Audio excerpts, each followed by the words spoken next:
शिवसेना ने समाजवादी पार्टी के सांसद रामजी लाल सुमन के बयान का विरोध करते हुए सीधी जिले में उनका पोस्टर जलाया। सांसद पर वीर योद्धा राणा सांगा को लेकर आपत्तिजनक टिप्पणी करने का आरोप है, जिससे शिवसेना कार्यकर्ताओं में आक्रोश फैल गया। शिवसेना के प्रदेश उपाध्यक्ष विवेक पांडे ने तीखी प्रतिक्रिया देते हुए कहा कि ऐसे नेताओं का बहिष्कार किया जाना चाहिए। उन्होंने राणा सांगा को हिंदू समाज का भगवान बताते हुए उनके अपमान को अस्वीकार्य बताया। शिवसेना कार्यकर्ताओं ने चेतावनी दी कि अगर सांसद रामजी लाल सुमन सीधी जिले में आते हैं तो उनका कड़ा विरोध किया जाएगा।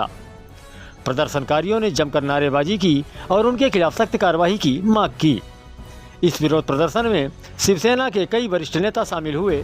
संगठन ने स्पष्ट किया कि वे भारतीय इतिहास और महापुरुषों के अपमान को बर्दाश्त नहीं करेंगे और इस मामले में लगातार विरोध दर्ज कराएंगे। देखिए पूरी रिपोर्ट। जय भवानी, जय श्री राम। सभी साथियों को बता दें कि जिस प्रकार से देश में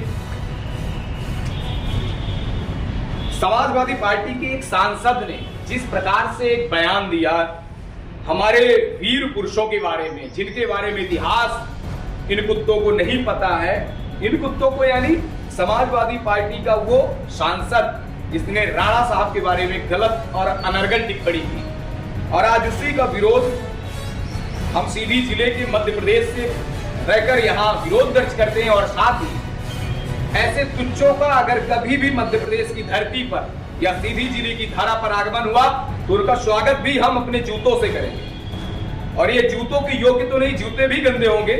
ये ऐसे दलदल हैं, समाज के ऐसे कैंसर हैं जिन्हें इतिहास नहीं पता होता, और ना इतिहास पता होने की वजह से ये कई बार अनर्गल चीजें बातें करते हैं। राणा साहब की अगर बातें करें तो एक ऐसे महावीर, ऐसे सूरवीर योद्धा जो एक चरण के उनके धूल भी नहीं है, लेकिन ऐसे भड़वों को किस आधार पर सांसद बना दिया जाता है? ऐसी घटिया मानसिकता और छोटी सोच रखने वाले तुच्छों को सांसदी देना और सांसद बनाना ये समाज के लिए कैंसर है। आने वाले समय में ये स्पष्ट जाहिर होता है कि राणा साहब के बारे में या किसी भी महापुरुष के बारे में ना जानकर अपनी निजी टीआरपी लेने के चक्कर में ऐसे लोग देश को खंड कर सकते हैं और खंडित कर सकते हैं। और ऐसी ही स्थिति इस सांसद ने, समाजवादी पार्टी के इस सांसद ने किया है। अपनी निजी टीआरपी लेने के चक्कर में इसने ऐसा किया कि ऐसी टिप्पणी करें और लोग मुझे देखें, देश में मेरी चर्चाएं होने लगे और एक दिन हम बड़े पद पे बैठ जाएंगे। और ऐसे ही कुछ, चाहे किसी भी पार्टी में कहें, वो कांग्रेस में रहे हो या भाजपा में रहे, किसी में भी रहे, कल तक राम भगवान को भी गाली देने वाले हरामखोर नेता बन गए और मंत्री बने बैठे।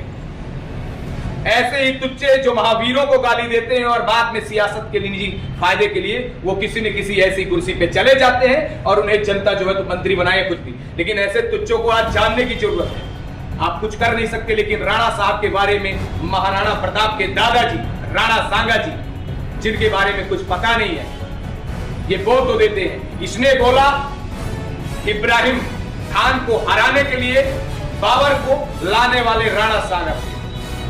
हरामखोर, तुम्हें यह तो पता होनी चाहिए कि राणा साहब ने इब्राहिम को 2 बार हराया, और 2 बार हराने के बाद इसने स्वयं, बाबर ने अपने पत्र लिखे थे और बाबर ने पत्र लिखकर मदद की लिखा, लेकिन राणा साहब ने अपने लोगों से सलाह लिया और सलाह लेने के बाद अपना कदम पीछे करके कहा मुझे नहीं चाहिए बाबर ओबर का समर्थन। और बाबरी सेना से पानीपत के युद्ध में भी इन्होंने लड़ाई लड़ी और उस दौरान 80 घाव लगे राणा साहब के, और उस 80 घाव में उनके हाथ भी गए, आंखें भी गई, विकलांग हुए। उसके बाद भी पहली बार मेवाड़ की धरती पर राणा साहब का पहला राज्याभिषेक, नियम को तोड़ते हुए उन्हें राणा साहब को राज्याभिषेक करके सियासत दी गई और राणा साहब ने मुगलों के छक्के छुड़ाए और लड़े। उन राणा साहब के बारे में इन भड़वों को पता नहीं, इन तुच्छों को पता नहीं है कि राणा साहब थे क्या। राणा साहब की चरण की धूल भी होना सौभाग्य की बात है। ऐसे महापुरुषों के चरणों में सत नमन है। आज हम विरोध दर्ज करते हुए, आज इसका हम पोस्टर चूंकि हम लोगों ने बनाया और पोस्टर था, चूंकि है नहीं सीधी का, नहीं तो वो भी हम दिखाते। और अगर वक्त आया और दौर आया तो अभी तो हमारे जो राजपूत के भाई, युवा साथी और साथ ही जो भी हमारे अनुयायी जो हमारे राणा साहब के हैं, सभी वर्ग के लोग, देशवासी जिस प्रकार से इस सांसद के घर में जाकर विरोध किए, आने वाले दौर में अगर ऐसे सांसदों के ऊपर ट्रीटमेंट नहीं हुआ तो इन्हें गली गली में जहां जहां भी जाएंगे ये जूते ही खाएंगे और जूते से हम सभी स्वागत करेंगे।